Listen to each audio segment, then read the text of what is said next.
There you go. Okay, good evening, everybody.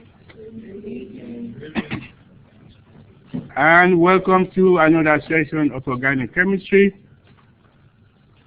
I noticed somebody, you have a question for me? Yes. This is going to go back to general formula, like writing naming the nomenclature.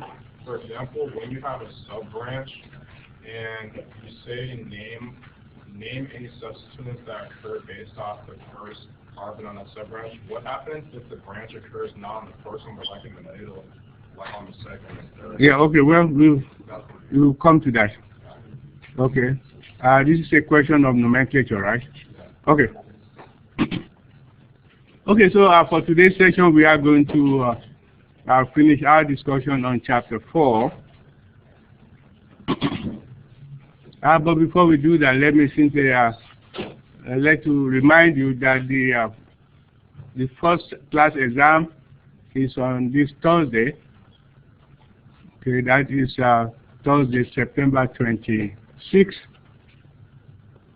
Also, I want to let you know that when you come in on Thursday, there will be a seat assignment for everybody. So when you come in, you should look around for your seat assignment.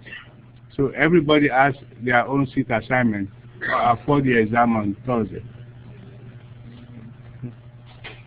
Okay. So now let us continue and finish up our discussion on chapter 4. When we left on Thursday,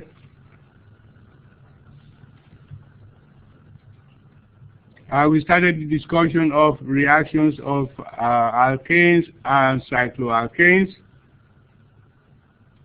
specifically halogenations of cycloalkanes and alkanes. So we are going to finish up on these reactions today. Also, during the course of our discussion of chapters 3 and 4, we started discussion on the different ways of writing organic chemical structures. So we are also going to finish up on that discussion today. And then finally, there is one topic here that we have not discussed, and that is conformations of alkanes and cycloalkanes. We are going to discuss that topic today. And that will conclude the chapters 3 and 4. Now, what I want to do now, I want to start with the reactions of alkanes.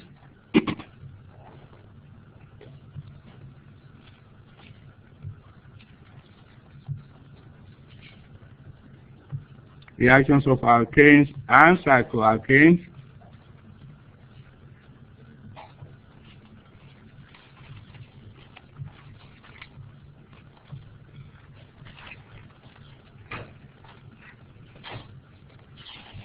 Basically, there are two types of reactions that we encounter with alkanes and cycloalkanes. Remember, we told you these molecules do not have any functional group that will make them reactive, so they are essentially fairly unreactive, but they do undergo certain reactions that are very useful commercially. We have what we call halogenation.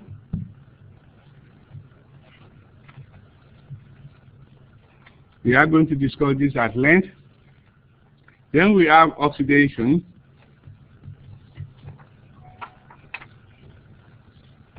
Oxidation, for example, for the most part, most of you that drive your cars, you put gasoline in your cars. Most of the component of your gasoline is made up of alkanes and cycloalkanes. And so the energy that powers your car is actually as a result of the oxidation of these molecules. So we are going to discuss also very briefly oxidation of alkanes and cycloalkanes. Now let us take a look at what do we mean by halogenation.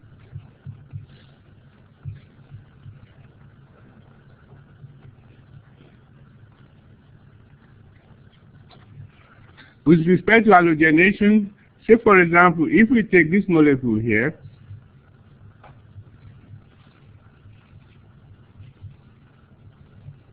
methane,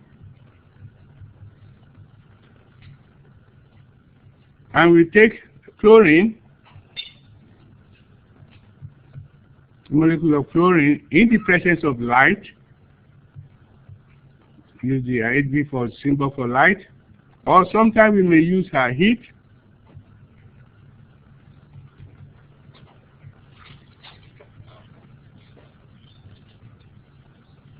We get this product here.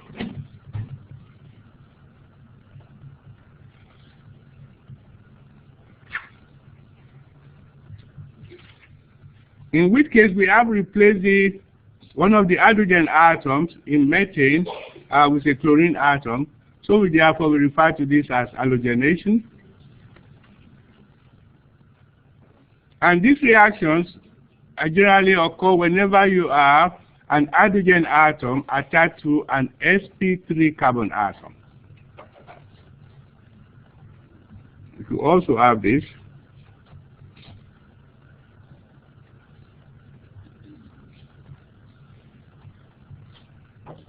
So this is a reaction that you get whenever you react chlorine and also sometimes bromine in the presence of light and heat with an alkane that contains an hydrogen attached to sp3 carbon atom.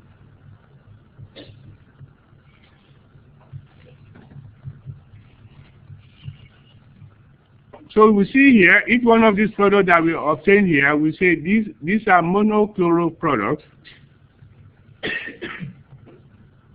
In this particular instance, monochloro product. This is also a monochloro product.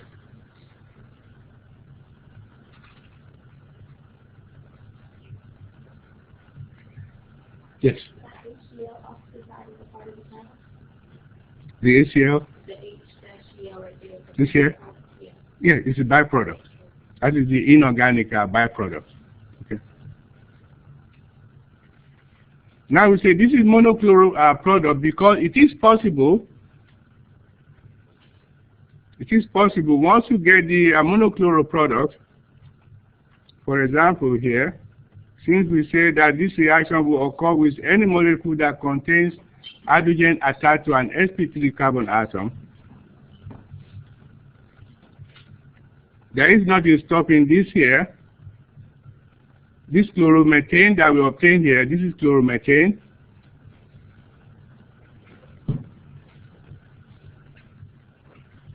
There is nothing stopping it from reacting with chlorine to replace any one of these hydrogens.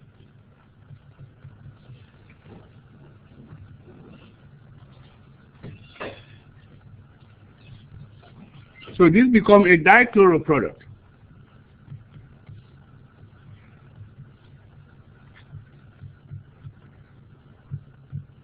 And this reaction can go on and on and on until all of the hydrogen, available hydrogens are replaced by chlorine.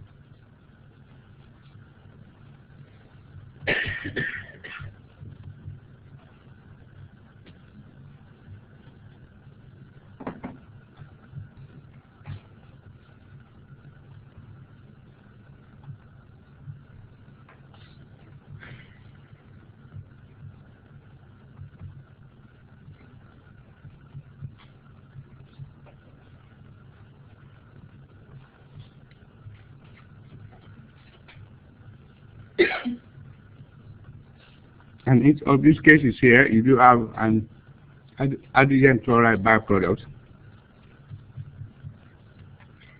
And this could also continue the process until all of the hydrogens are replaced.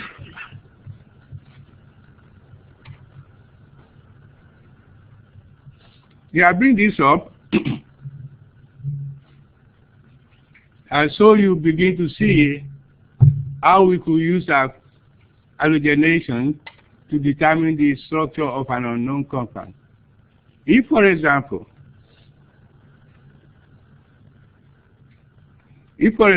I tell you a compound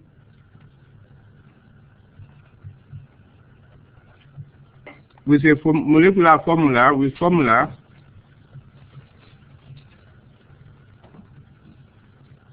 C6H 12 reacts with chlorine in the presence of light.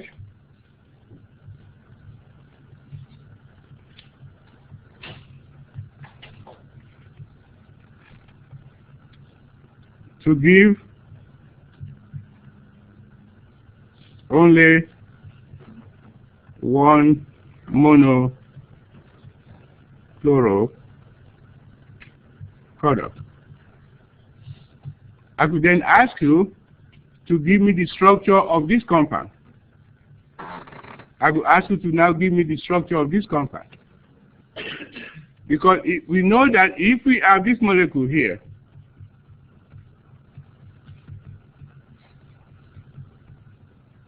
which is propane,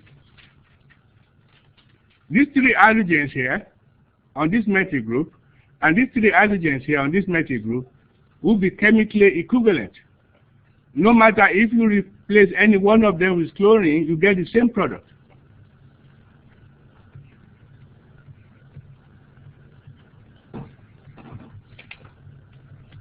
Why aren't you using C6H12?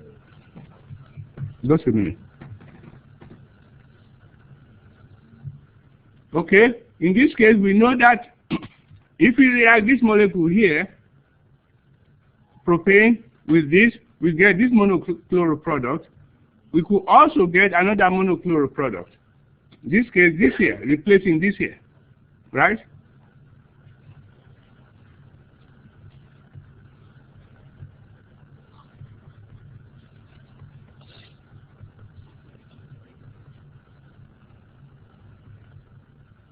Here we get 2-chloropropane,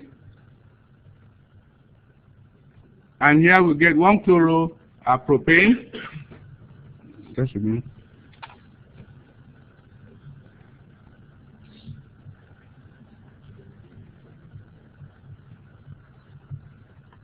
So what this tells us is that in the propane molecule, we have two different types of hydrogen. Okay, you have this type of hydrogen, and then we have this type of hydrogen. This here and this here are chemically equivalent, so therefore we are going to get two different types of monochloro product if we react this with chlorine. Yes.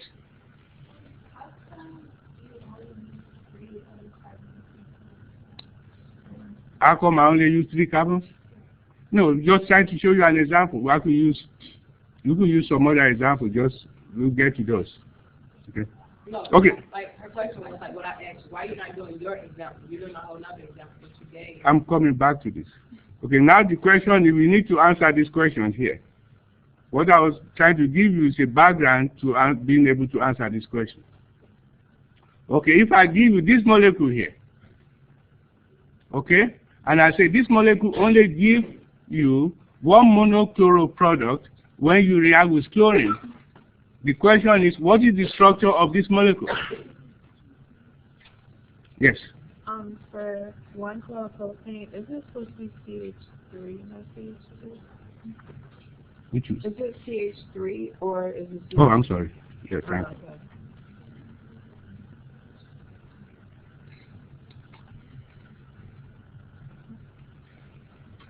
Okay. Yeah, thank you.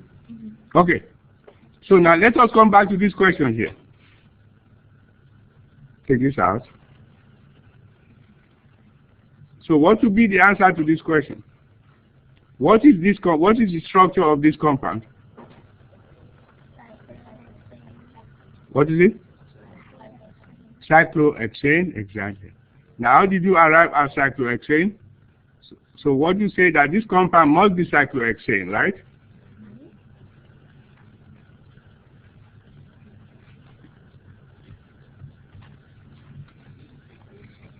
Cyclohexane reacts with chlorine. Even though you have all of those 12 hydrogens in there, no matter which one of the hydrogen is replaced, you get the same product. Okay, chlorocyclohexane. Now, the question is, why come you did not say that the compound is this here? How come you did not say this compound is methyl cyclopentane? Why not? Yes. That carbon is only bonded to one other carbon, and for the hydrogen, so it has a different energy than the other carbon. So that's one primary carbon, the rest are secondary carbon. Exactly. Okay, very good. So in this particular instance here, actually, if you look at this, another way I could ask you that question. How many different chemically equivalent hydrogens are present in this molecule called cyclohexane? How many sets of chemically different hydrogens are present in this molecule? In cyclohexane? Yes. How many different sets of chemically equivalent hydrogen do you have here? How many? How many say two? No, we only get one product. So it's only one set of chemically equivalent hydrogen. All of those hydrogens are chemically equivalent, so it's only one set of chemically equivalent hydrogen you have in this molecule. Okay? How about if you take a look, let me go to another page. Supposing you now take a look at this.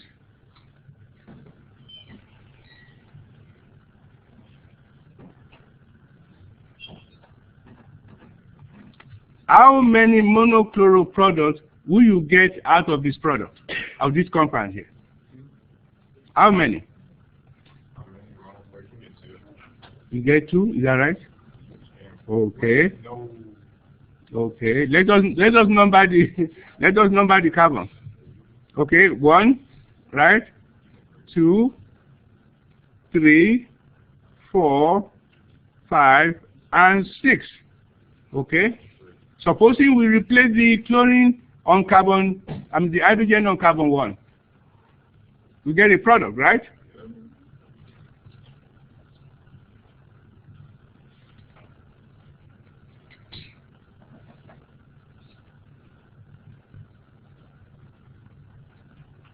We get one organic product. Okay, supposing we replace the one on carbon number 2. We also get another monochloro product.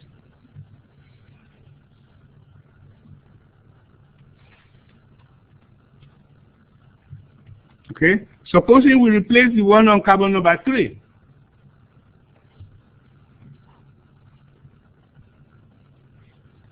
Each one of those products are different products.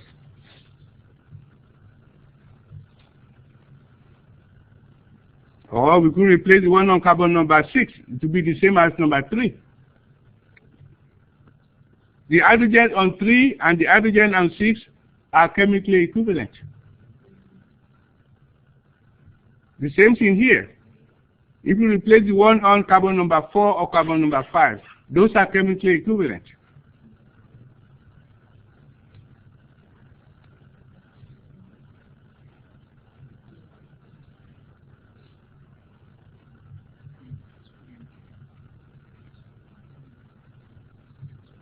So if I ask you, how many chemically equivalent hydrogens do you have in this molecule here? How many? How many? How many products do we have? 4. Because we have 4 different products. That's another way of asking you the same question. Yes? The third one, that's a secondary carbon, and the fourth one is also a secondary carbon. Which one? The third one? The bottom 2, I thought those are both secondary. But okay, but how you determine whether you are going to get the same product or not, depending on the product, the name of the product that you get. Okay, let us name, if you name this product here, it's a different product. All of these are constitutional isomers. Right? Yes. So, 4, like 3 and 4 aren't equivalent to one another? No, they are not, because if you replace any one of those hydrogen, you get a different product. Okay? So the way you determine that is what is the product that you obtain, the outcome is what you look at. Okay, in this case, if we react chlorine with this molecule here, we are going to get 4 monochloro product, which is to tell you that this molecule contains 4 chemically different set of hydrogens. On the other hand, if you look at cyclohexane, which we started with,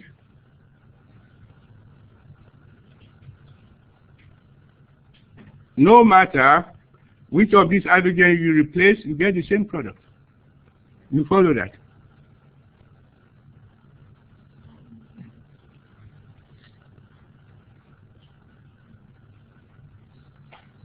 You get the same chloro, cyclohexane.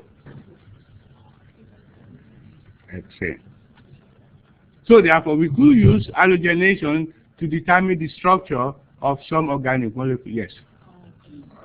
Would it also be considered a product if you made it like cis 1-chloro? That be also like cis and trans? Those be other chemical products or different energies with that? Oh no. At this point, yes. I see what you're saying. Those would be a different. At this point, we are simply discussing the constitutional isomers. Let us focus on constitutional isomers. Because once we begin to get into the cis trans, then of course we're going to begin to multiply, increase the number of possibilities. Okay, now to come back to the yes. Okay, so I guess what I'm trying to understand is how in the hexane they're all equal, right? And then in the pentane, I understand how the methyl group is attached, but why? I'm not really following why 3, 6, 4, and 5 are not all equal to each other. Okay, very good. The answer to that is, let us give the name of this to determine whether they are chemically equivalent or not. When you do the reaction, if you get the same product, then you know they are chemically equivalent. Let us give the name. What is the name of this compound here? Okay, go ahead. What is it? This here. What is it? 1-chloro. This is 1-chloro. 2-methyl.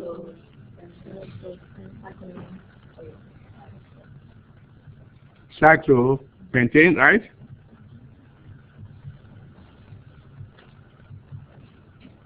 That is for this here. Now let us give the name for this. Let us give the name for this. Okay, that is 1-chloro, 3-methyl, cyclo. So what you look at is the outcome, the product that you obtain. If it's a different product with a different name, then you know that those hydrogens are chemically different. Okay? And that is why I keep going back to cyclohexanes. No matter which one of those hydrogens you replace, what do you get? The fluorocyclohexane. Okay? Therefore, all of the 12 hydrogens in cyclohexane are chemically equivalent. Okay, I want to come back to the question that somebody asked, why do we use only 3 carbons, right? Okay, we'll use another example. Supposing I give you this here.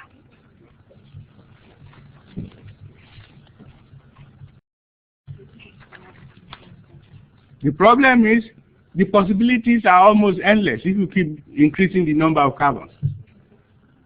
Okay, say we have this.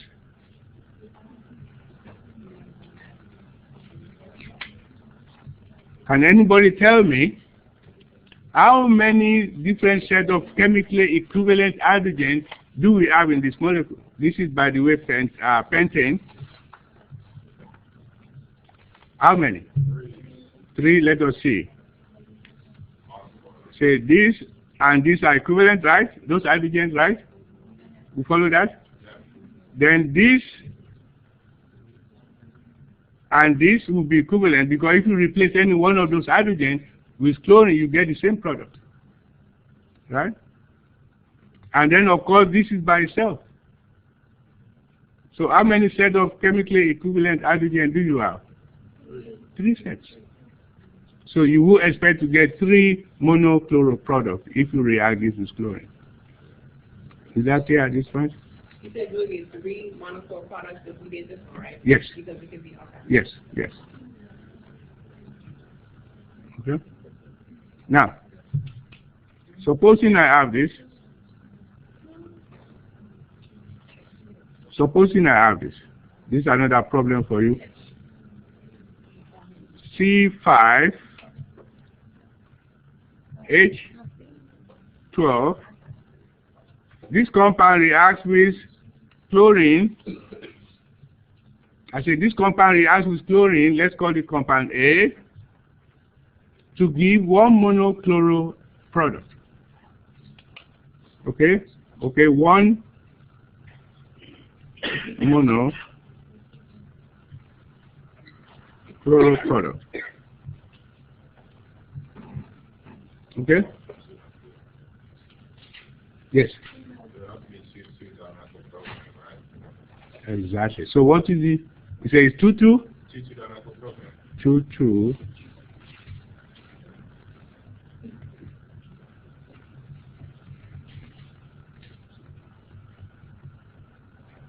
And that is correct? Okay? Okay, how did you arrive at that? Well, all the carbons had to be able to be on the same level, and since there was an odd number, I figured one would be the central and the rest would just be on the outside. In other words, you have to, yeah, very good. In other words, you have to put this molecule together so that you only have one, all of the hydrogens are chemically equivalent. Right. So in this case, if we then do this reaction here, all we get is this here.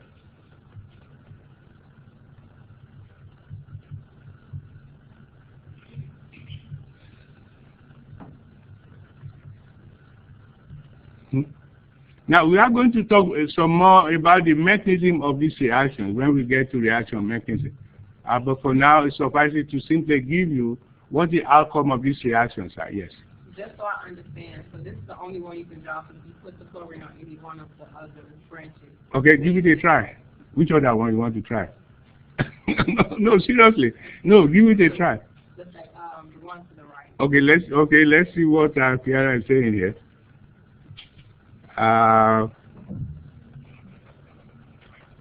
Okay. What are the choices? C5H12. That's the formula now. Okay, so what are you telling us? Oh, I thought you were trying to give me another structure.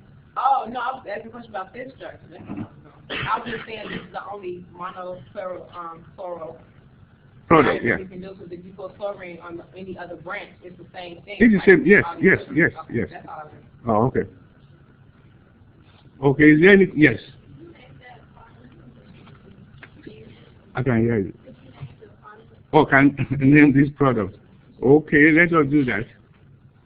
Anybody want to give this a try? Name this product. Anybody want to give this a try? What is the log? Yes. Okay, very good, very good. 1 chloro. 1 chloro, right? 2,2-dimethyl propane. Very good. Okay? That would be the name of that molecule. Okay, anyway, so now I think we have done enough about the halogenation of alkane and cycloalkane. I also want to let you know that this reaction also occurs with bromine. This reaction also occurs with bromine. If you have bromine here, in the presence of light or heat, you also get the same type of reaction. In this case, bromination. So I don't want to leave you with the impression that only only chlorination is possible.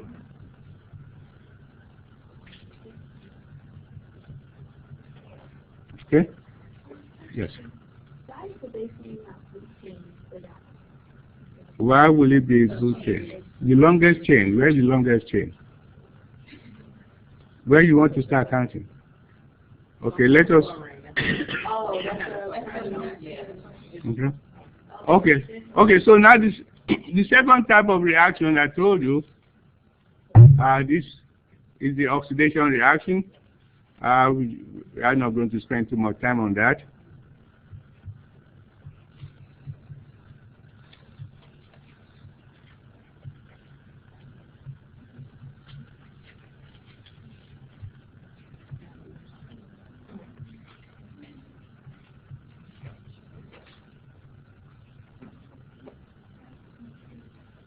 This reaction is important because of its commercial value, but in terms of the laboratory research, it's really not a useful reaction. But if you take, say for example, we take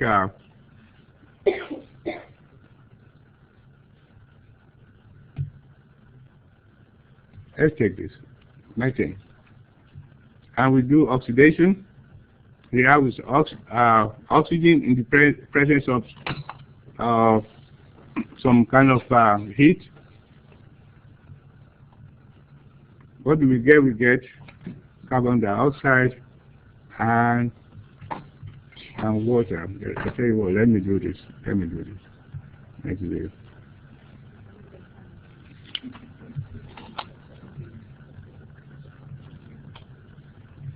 Okay, that symbol is symbol for heat. Okay, we expect to get carbon dioxide and water. The same thing if you take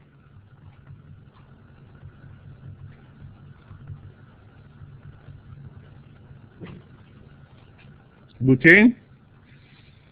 These are all the components of your cooking gas.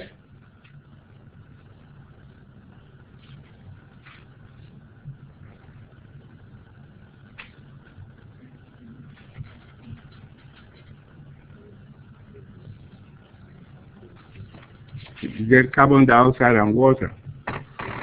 Now, sometimes, if you have incomplete combustion,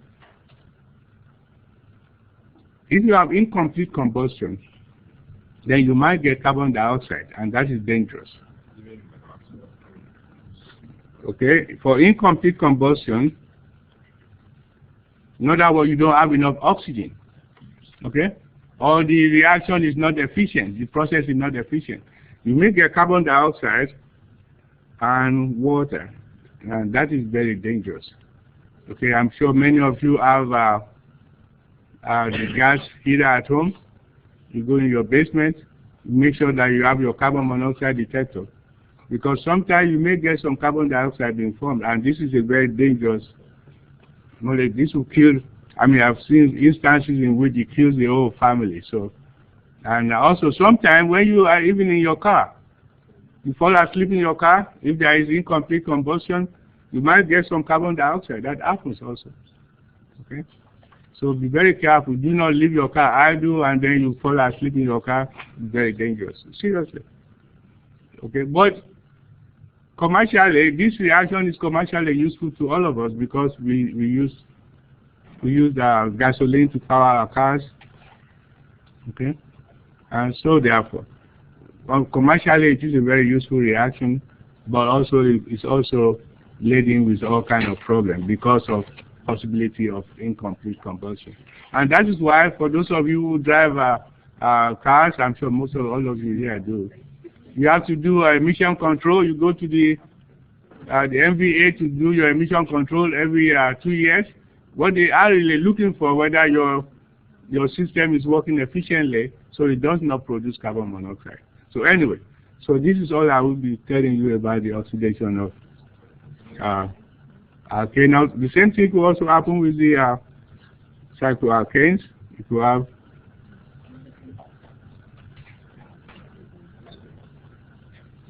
if you get complete combustion, you get carbon dioxide and water. But if your combustion is incomplete,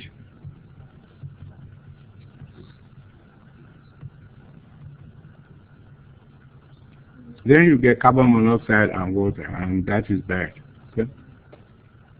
Okay. So, is there any question before we go to the next topic? Completely different topic. Okay. So at this point, I want to change gear a little bit and then finish up on chapter 4.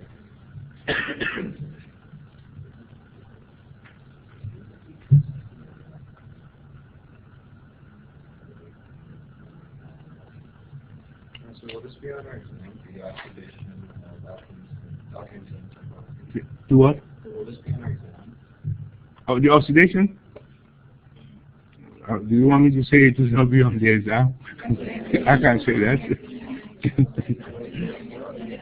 I will tell you this much. 95% of what you need to know in the exam we did before today. Okay, so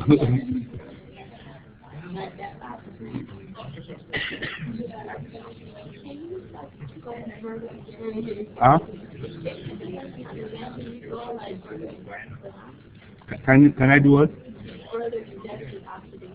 So you want me to spend time on the 5%?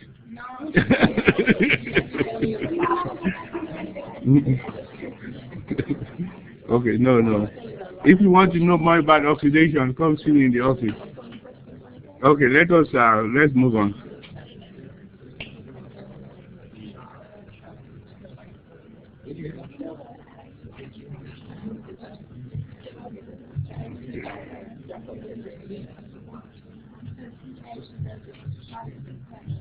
Okay. So at this point, I want to go back to the system of writing organic molecules in 3 dimensions. If you recall earlier on, we told you we could begin to indicate the 3-dimensional nature of those sp3 carbon, the carbon that are attached to attached to 4 different atoms. We could begin to show the geometry, the tetrahedral geometry, by using what we call the dotted and wedge line to indicate the bonds. In this particular instance here, the dotted line here indicates a bond going away from you. The wedge indicates a bond coming at you. And the regular line indicates a bond on the plane of the paper or a bond on the plane of the board. Okay, no matter, depending on what you are writing on. So in this particular instance here, this bromine and this bromine, they are on the same side of the cyclohexane ring. If you look at the cycloalkane, you have the ring, and then think of this is one side, this is the other side. Okay? So in this case, we say the 2 bromine atoms are on the same side as a result of using the 2 wedge bond. And here, this bromine here and this bromine here, they are on opposite sides. So we say these are trans, and we say these are cis. Okay, so we are going to use this system of indicating stereochemistry in many of the molecules that we are going to be writing with respect to indicating the 3-dimensional nature of molecules. For example, let's take a look at this here.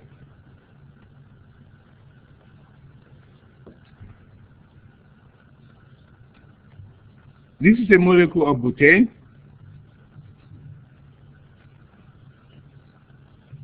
In the butane molecule, you may want to look at it this way.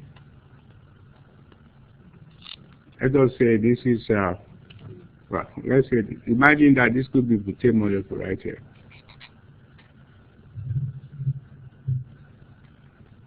Think of the green, this green here, as your methyl group. Okay? Think of this as your methyl group. If you look from there, look at this carbon here, right? And the carbon in the back. If you focus your attention on this carbon here, can you see the carbon in the back? No, you cannot. Okay. Okay, the same thing, if you focus on this hydrogen here from where you are, the chances are you may not see this hydrogen. Okay? And then the same thing here. So in order to represent this this possibility in terms of this molecule existing in this form, we have what we call the Source projection. We could use what we call the Source projection to indicate this kind of orientation. Okay, in this particular instance here, this is what we call the Source projection. What I've just shown you here is a case in which all of the groups or atoms are aligned or are aligned on the same plane, just like here.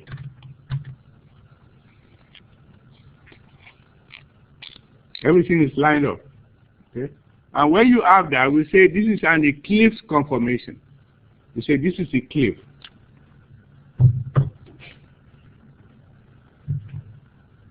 So we call this here eclipse,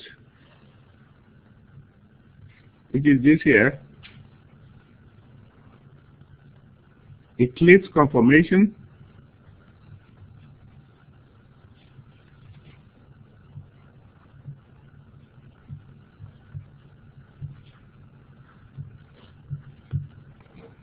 On the other hand, if I rotate this carbon-carbon bond, it's a single bond. It was here before. Now if I do this, now you see look at the green. Okay? Relative to this carbon-carbon bond, they are almost as though they are on opposite side of this bond right here. This is up, this is down, right? So that relationship, at no time do you have any one of the atoms lined up with each other. So in this case, we say this is staggered conformation. Because this molecule, at room temperature, it is capable, this bond is capable of rotating, it has enough energy to rotate and go from one conformation to another. So this here, we refer to this, and that would be this here. Okay? We refer to this here as the staggered conformation.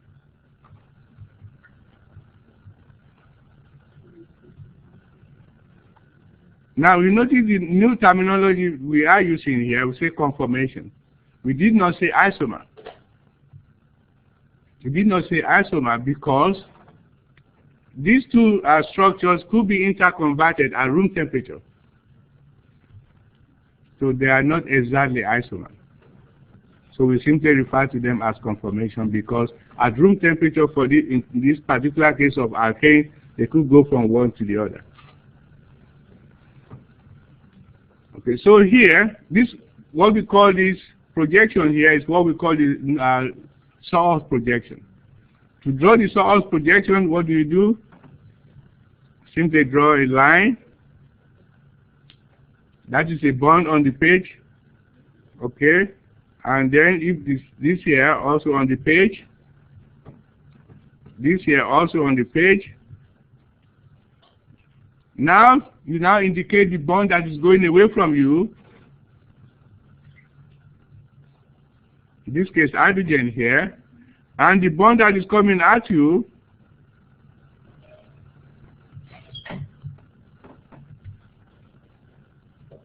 okay, and then on this carbon here, do the same thing, hydrogen, and then here also,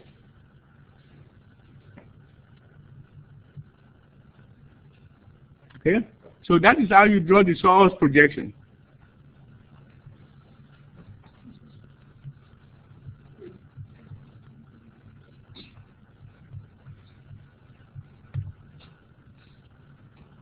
So in the case of this source projection that we've drawn here, this will be the eclipse source projection, because if you look at this metal is lined up with this, and this hydrogen is lined up with this, and this metal is lined up with this.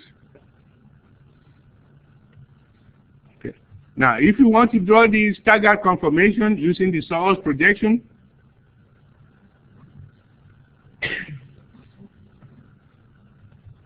you draw your line again, and then in this case, you have hydrogen, this bond, methyl group, on the plane, and this methyl group on the plane. Here, hydrogen here, methyl here, and here,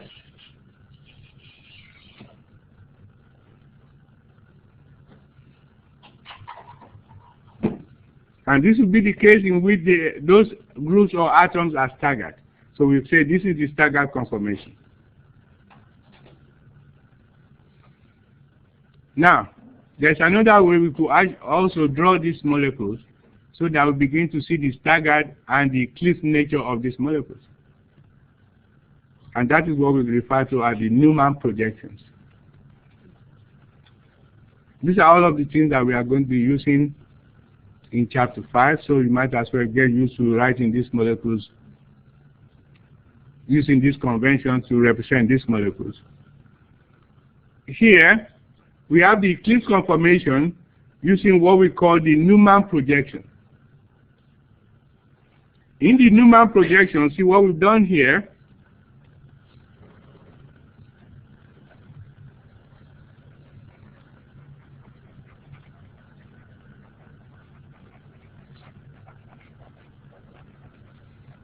In the Newman projection, what do?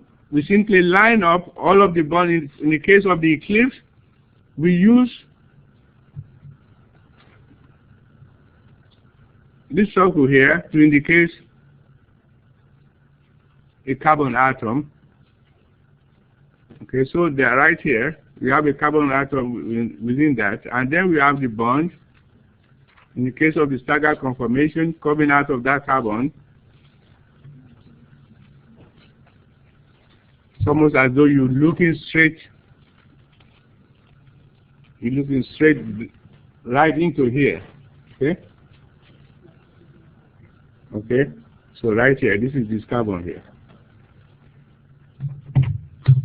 And then, so in this case here, you have a methyl group here. Okay?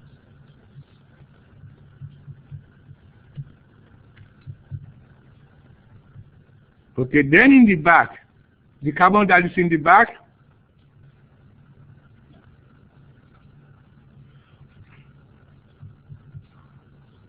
methyl, and that is hydrogen, and that's hydrogen. Now you begin to now see, when you have this molecule in the eclipse conformation, the Newman projection actually now tells us the problem that you have in terms of the energy of each one of these molecules. In the eclipse conformation, the methyl group are almost bumping into each other. If you look at the Newman projection, they're almost bumping into each other. And as a result, we say this as what we call steric hindrance or steric strain or steric strain. In other words, when this molecule exists in this form, in the staggered conformation, it's not as stable as when it, when it exists in the eclipse conformation, it is not as stable as when it is in the staggered conformation. This is the eclipse. Now look at the staggered conformation right here. In the staggered conformation, the methyl are not bumping into each other. So we therefore say this is the conformation that is more stable. If I ask you, if I draw all of the structures here, I will ask you which one is the more stable conformation. Of course, the staggered conformation is always more stable than the eclipse conformation. That is the way we are going to ask you that question. Okay? Okay, so I think from here now let us go to the cycloalkane. Notice here the difference. In the alkane molecule, it is possible to rotate the sigma bond to get the different conformation. But now when you get to the cycloalkane, it is not possible to do that. And then that creates another set of problems. Okay? Let's see here. So, let's see. What is steric hindrance mean? Is that the same thing with steric strain? I know steric strain is supposed to be stable in moving structure. What is steric hindrance? It's the same thing. It's the same thing. It's the same thing.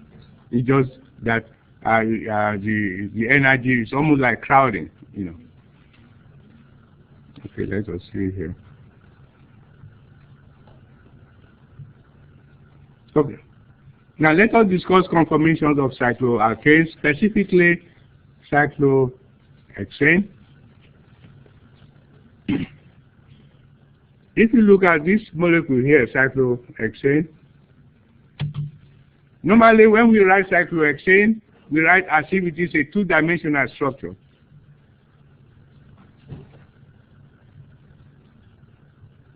We write cyclohexane as if it is a two-dimensional structure, but that's not the case. It's actually three-dimensional. It's almost as if it exists as a chair. Okay, if you look at this molecule here, okay, this is the back of the chair. If you see this, I don't know whether you can see this. See this here. Well, okay. This almost looks like a chair. We call this a chair conformation. Look at this here. On all of the groups that are attached to this carbon, think of all of this here as metal groups. Okay? You see how they're bumping into each other, right? Now, if I flip this conformation here, I simply distort it slightly. I do this.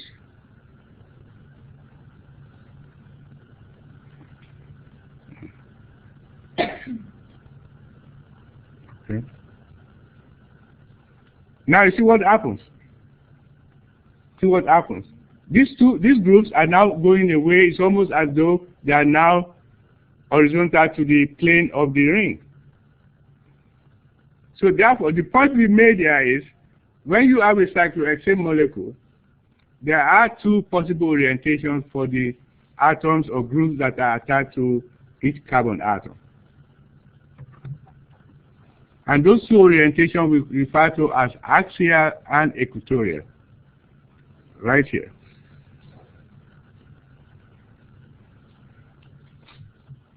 Whenever you have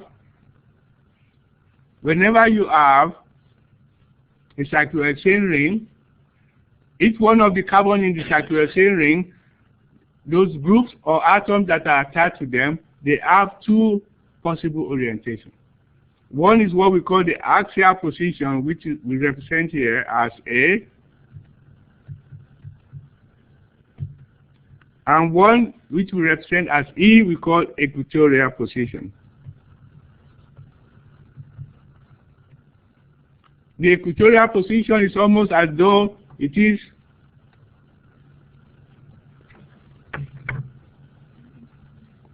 if you look at the equatorial position, it's almost as though it is on the same plane as the ring, whereas this axial position, which will be this, is perpendicular to the ring.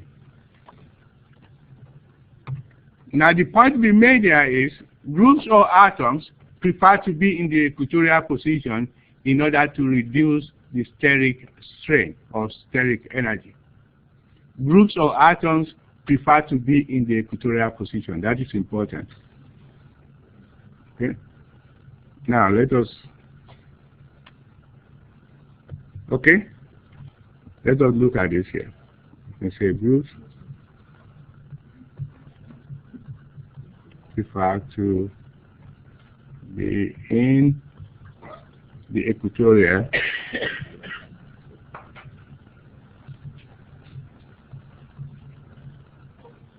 whenever possible. I would say whenever possible.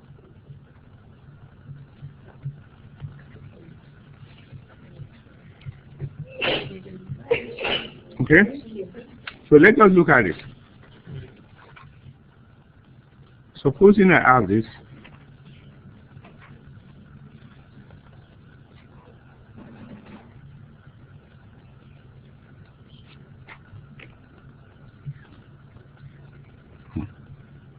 I'm not a good artist here. Let us try that again. Trying to draw a chair conformation.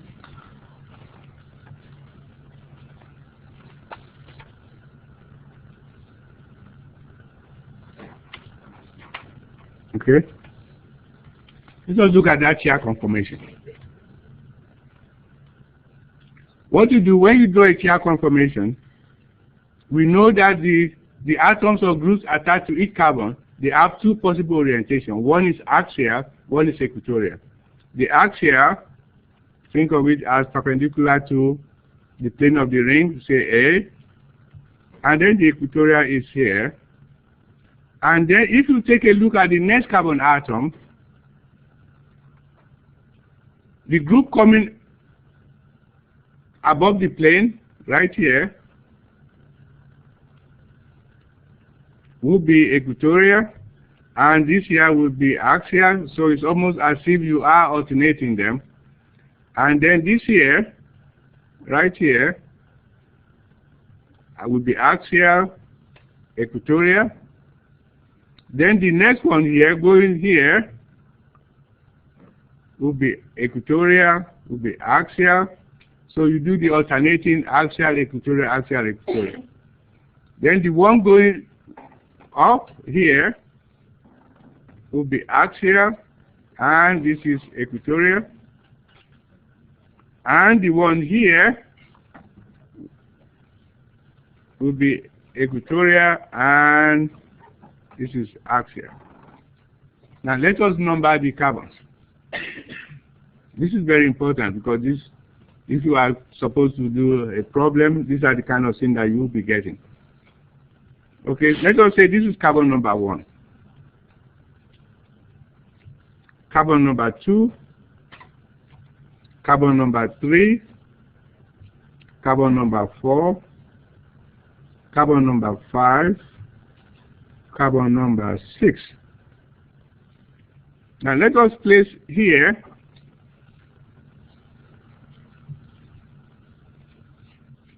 on this axial position, so that we can see this better when I flip the ring. On this axial position, let us say we have a bromine here, okay, on that axial position. Now if I then flip, if I do what we call a ring flip, just like I did here,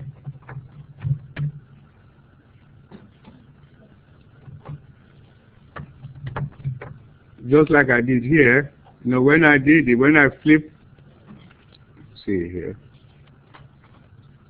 okay, yeah. When I flip the ring, where all of these are now axial. Now if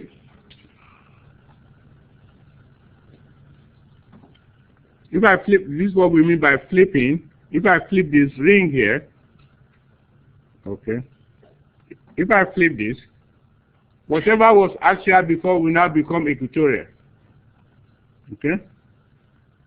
In other words, just by a slight distortion of the carbon-carbon bond. So let us do that. Okay, I have this.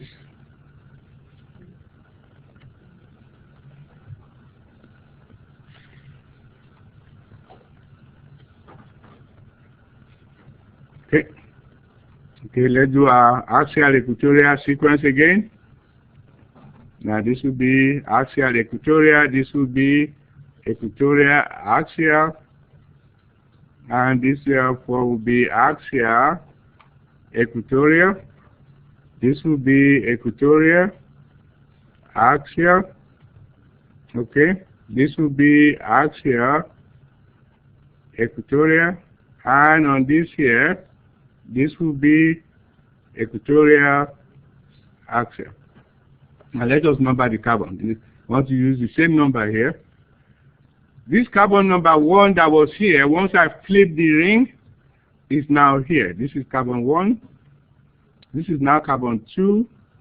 This is now carbon 3. This is now carbon 4. This is carbon 5. And carbon 6.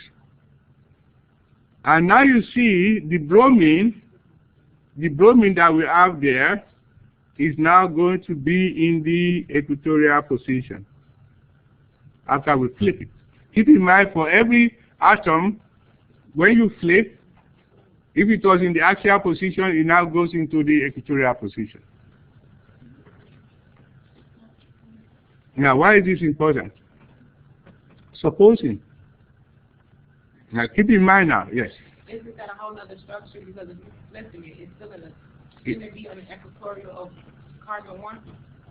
I mean, on the axial of carbon 1? No, it will not. If you have the two conformations, each one of these we call conformation.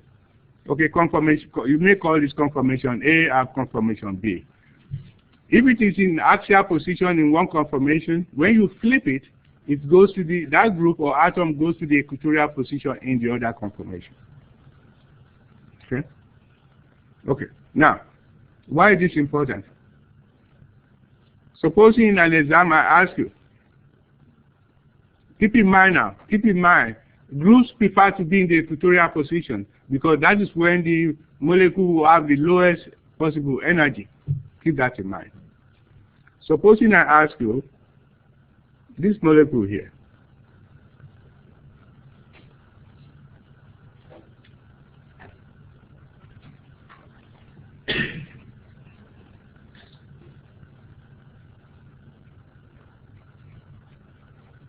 okay, that is chloro, that is 1-chloro 4-methyl cyclohexane. In this case, it is trans, right? Supposing I ask you to draw the most stable or the most stable conformation of this molecule. Okay, draw the most stable conformation of trans. This is trans 1-chloro 4-methyl cyclohexane. Supposing I ask you to give me the most stable conformation of this molecule. This is what you do. Follow this very closely. Whenever you are asked that kind of question, the first thing you do, draw the chair conformation. Practice drawing the chair conformation. And before you do anything, place all of the axial equatorial. You know, they are alternating. The one on top is axial, equatorial. Do that. Okay? Now, let us see if you can answer this question. What we want to draw the most stable conformation of this molecule. Keep in mind it is trans. So I will start with this. The methyl group and the chlorine, right? Methyl and chlorine. The methyl group is a bigger group than the chlorine atom. Another thing that you should learn is the bigger group prefer to be in the equatorial position, if it is possible. In other words, if you have a choice of which group goes in the equatorial or the axial, the bulkier group goes in the equatorial position. Okay, so let me write it down.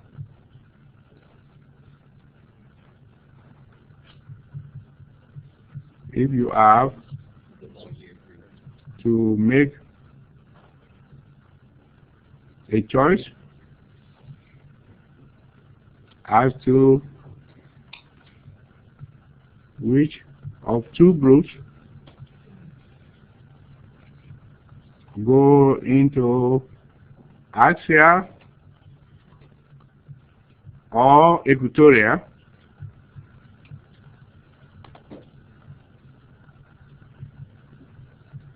comma, the bulkier group or the bigger group will go in the equatorial position.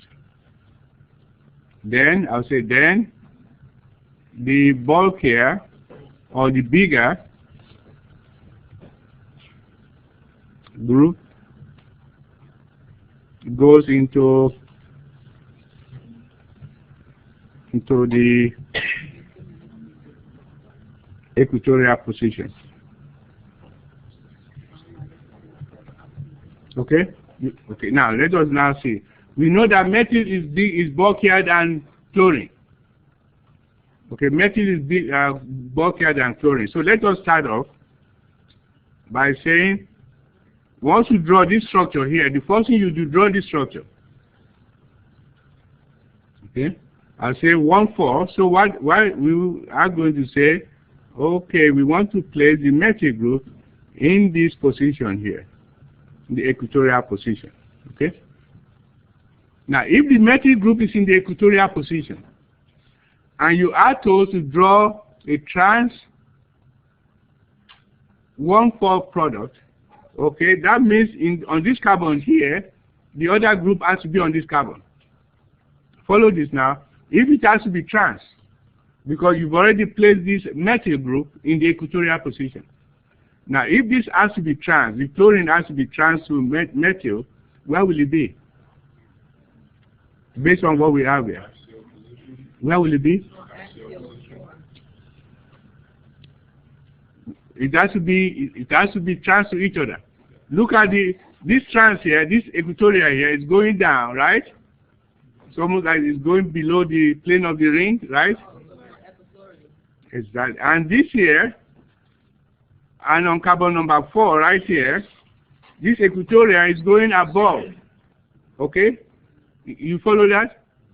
So therefore, you have to place the chlorine in the equatorial position. So the chlorine has to be here. You follow that? So if I ask you to draw the more stable conformation of that compound, you have to give it to me so that the chlorine is in the equatorial position on carbon number 4, and the methyl is in the equatorial position on carbon number 1. Okay? Now, supposing I then do something else. I say, give it to me, supposing I say about the cis instead of trans. Instead of trans, supposing I say, give me the most stable conformation of the cis product. Supposing I ask you to give me the most stable conformation of this one here, what will it be? Okay, we want to start off by putting the bigger group in the equatorial position, right? Right? Okay, so the bigger group is already in the equatorial position. So therefore, where would the chlorine go if it has to be cis? It has to be axial, because only the axial and the equatorial are cis to each other when it is 1,4. You follow that? So this here, whenever you are confronted with that kind of problem, draw the structure first and indicate those axial equatorial relationships. It helps you. You will not see this anywhere. Okay? It helps you. If you don't do that, you'll be confused.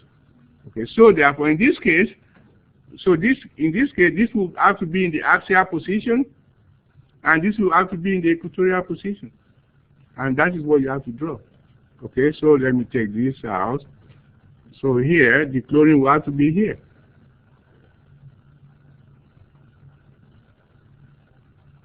And the methyl will have to be here in order for it to be cis to each other. Now, supposing I give you 1,2 product. Okay, let us do the 1,2 product. Okay, let's take this out. Keep in mind this is equatorial. And keep in mind this is axial.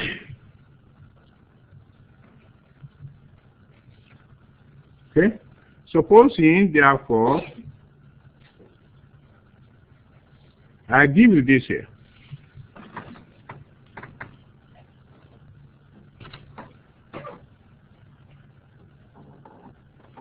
Cis 1,2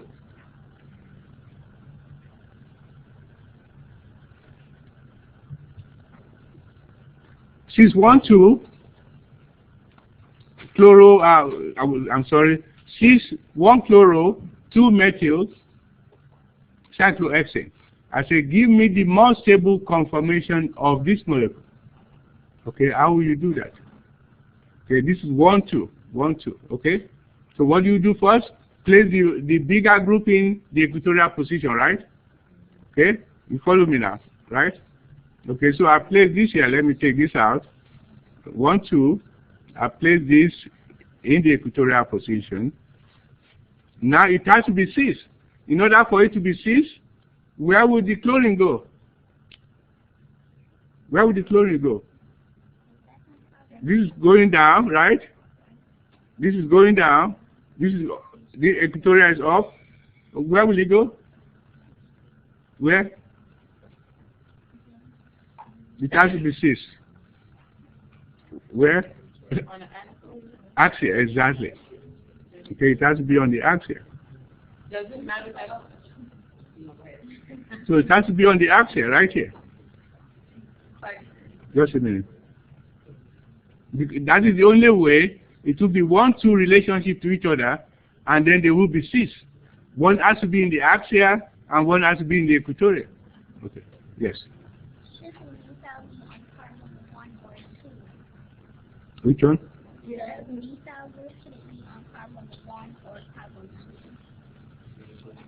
No, it doesn't really matter as long as 1-2 relationship to each other. It doesn't. You see, but the point is that the bigger group, you place the bigger group in the equatorial first, and then you determine the direction that is going to be able to say, okay, I want to put cis or trans. Where would the other group go? Okay. Okay. Now, supposing we have the trans relationship. Okay, we got time. Supposing that we have the trans relationship, right? So we say in the case of the cis, we say this is equatorial, and we say this is axial. Okay? Now, let us look at the case in which, let's take this out.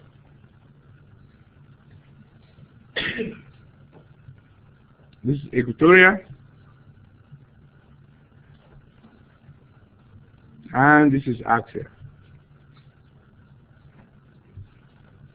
Now let us take a look at this here.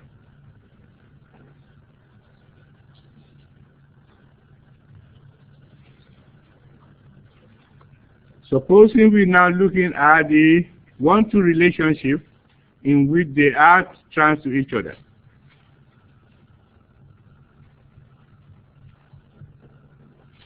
Okay. Okay. So again, the bigger group, you place the bigger group in the equatorial position because it prefers to be there. Okay. We say 1, 2. Okay. This is 1. This is 2. What happens here?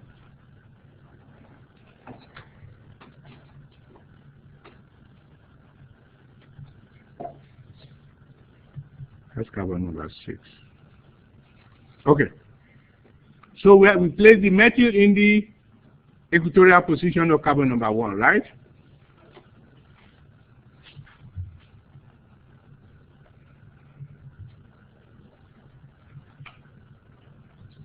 Okay.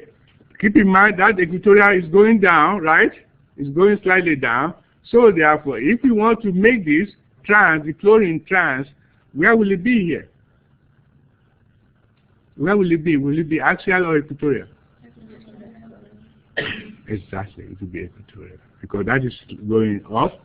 See, so therefore the chlorine will have to be equatorial. Very good.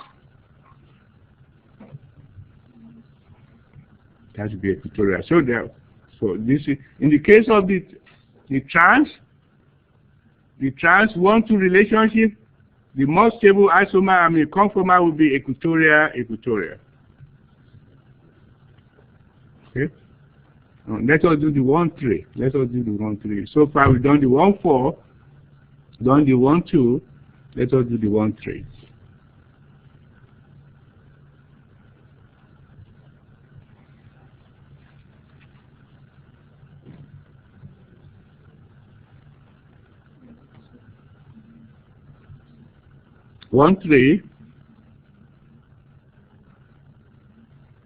Let's do 1-3-6.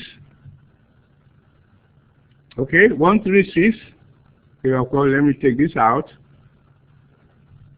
use this as your template all the time. If you have this kind of problem, just draw this regardless, and use that as your template, and then begin to fit stuff in there. Once you know that, then you go ahead and draw whatever you need to draw. Okay? This is equatorial, and this is equatorial. Okay, we want to place the metal in the equatorial.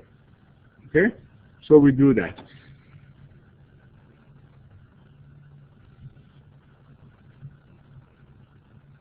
Okay, now see, it's a 1-2 relationship, and it is they are cis to each other.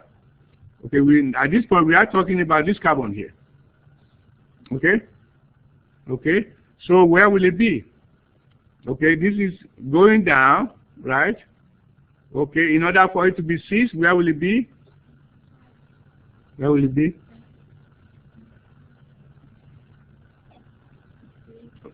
Look at this here. This is up. This axial up, equatorial down. Okay? If this is equatorial down, and you want it to be cis, where will it be? The chlorine. Equatorial, exactly. So the chlorine has to be equatorial.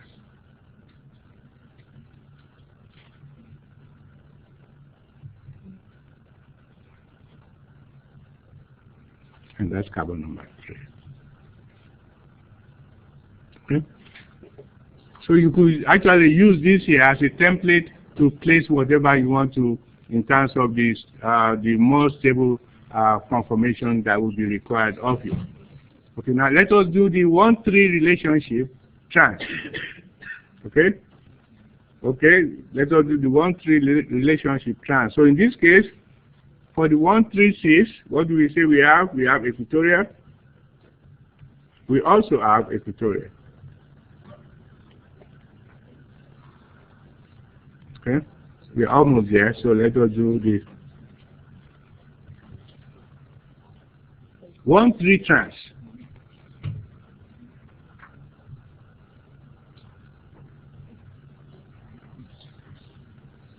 Okay, 1-3 trans.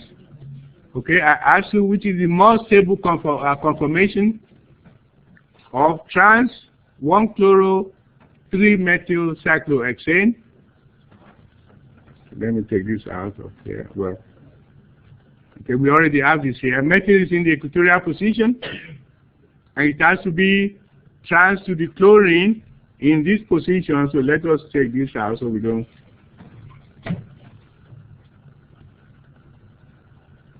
This is equatorial.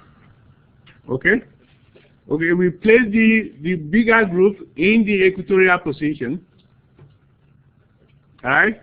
And for that to be trans to the chlorine that is in on carbon number 3, where will the chlorine go? What orientation will it go? Exactly, axial. So therefore the chlorine will have to be axial. So the chlorine will have to be axial. So in this case, it will be axial and equatorial. Okay. Okay, so the key lesson to learn here in terms of conformation of cyclohexane, the bigger groups will take preference. They prefer to go in the equatorial position if you have a choice between them. Okay? And that happens all the time. So you place the bigger group in the equatorial position first, then before you begin to assign orientation for the other atoms. So I think at this point we have come to the end of chapter 3 and 4. And I will see you, I will come in, I will try to come in at 12 on Thursday for those of you who may want to see me. And then, of course, if you have any question, you can email me, and I will respond to your email if it is not too late. Yes. So for the exam, it's going to be chapters 1, 2, 3, and then 4. Chapter 4 Yes, yes, yes. All of chapter 4? Yes. And this is included, Dr. Ireland. Yes. This is also included. Huh? This Yes. is also included. Okay, let me give you back your quiz paper. I do have your quiz with me. Yeah.